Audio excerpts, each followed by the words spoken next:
Hey there, this is Derek Weaver. I'm here to show you today how to make garlic mustard pesto. Now this garlic mustard is something that is invasive, so feel free to harvest as much as you like. And that's a good thing because it takes about 8 to 12 loosely packed cups to make a good solid batch of pesto. And because the pesto is mostly oil-based, with your olive oil and your walnuts, you can pack this away in the freezer and eat on it throughout the year. Put it on your pizzas, on your salads, or make just fun dips out of it. A good way to identify this garlic mustard is to look for the slightly toothed triangle leaves, and then you can actually just kind of squinch it between your fingers or rip the leaf apart and smell it. It has a very distinct garlic mustard smell to it, and they usually have little white flowers. They're little green pods, light green pods, before the white flowers pop off. And in the early spring, they're usually no more than a foot tall. But as the summer progresses, they can get 2-3 feet tall, and I've seen them get pretty large. But it's best to get them in the springtime, otherwise they get pretty bitter.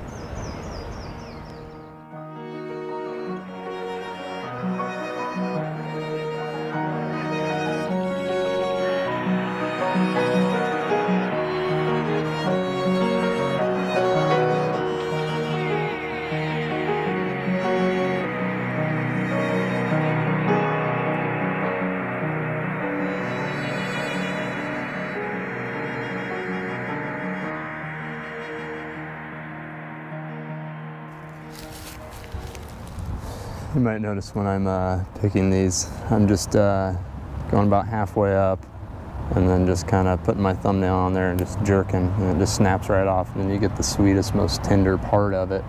Anything lower, it's going to be a lot of roots and more bitter leaves. The flower in the top part is actually some of the most flavorful, which is true with a lot of your different leafy greens. The younger leaves are the more tender. So I hope I have enough here. Got quite the bundle.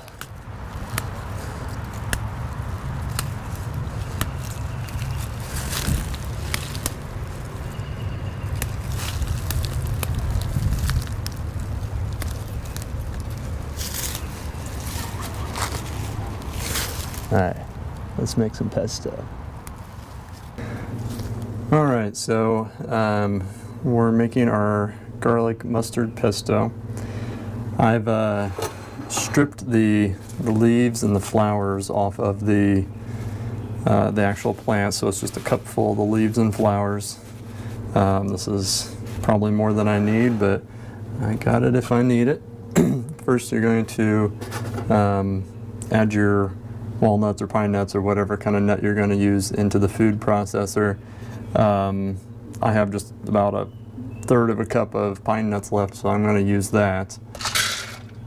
And then I've got about 1.5 cups of walnuts, so I'm going to substitute that into. They look a little weird because I've been soaking them. They didn't get the full amount of soak to be sprouted, but I'm going to go ahead and use those anyways. You definitely don't have to soak them, but makes them a little more nutritious when you do.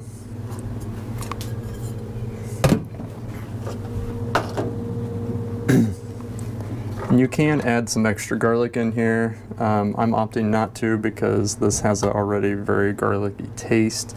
If it needs it at the end, I might add a little bit of just garlic powder or something. I know that's not raw, but it's what I have on hand right now. So I'm gonna go ahead and blend this.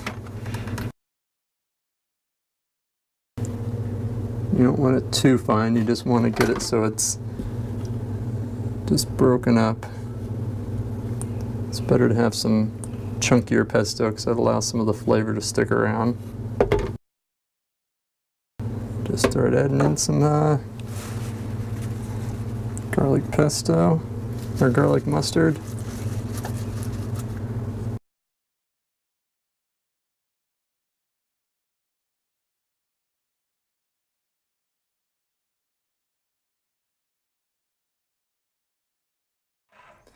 When it stops going down, you can start adding some olive oil.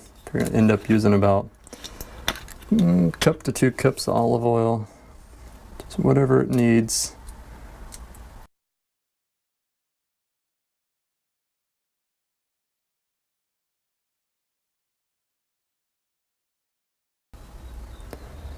No harm in having a little too much oil in there, especially if it's a good quality cold pressed extra virgin olive oil that's been grown, pressed, and bottled in the same location.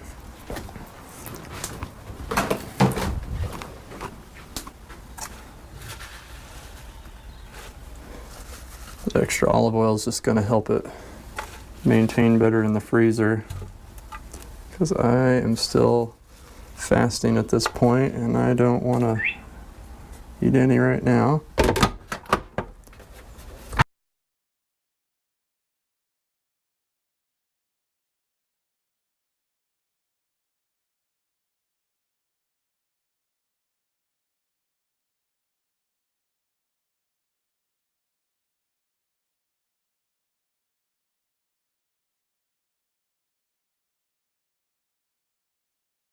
You stop to get the stuff off the sides because you want it to mix evenly.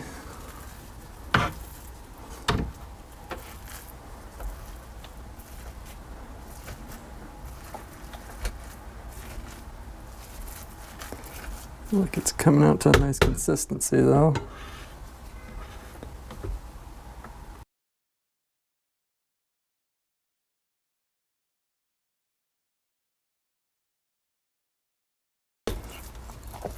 This is starting to look pretty good.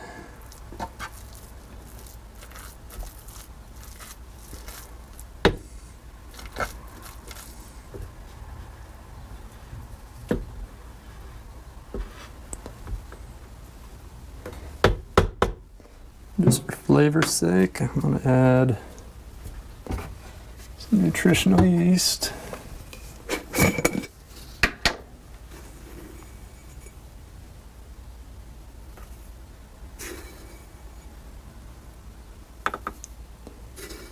About 3 heaping tablespoons. Should be good.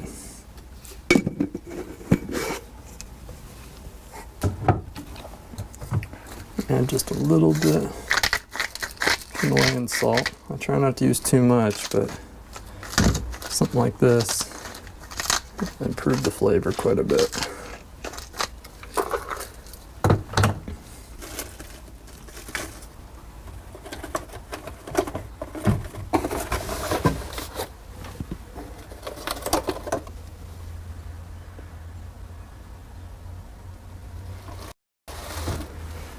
I am going to add just a little bit of garlic powder.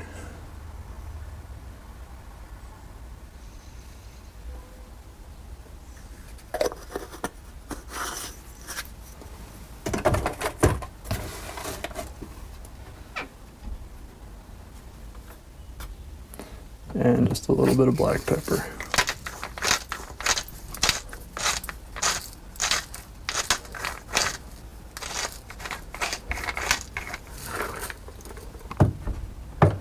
Because that will dry it out more. Add a bit more oil.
If I could make believe I'd be alive, no matter how long it takes you to come and find me.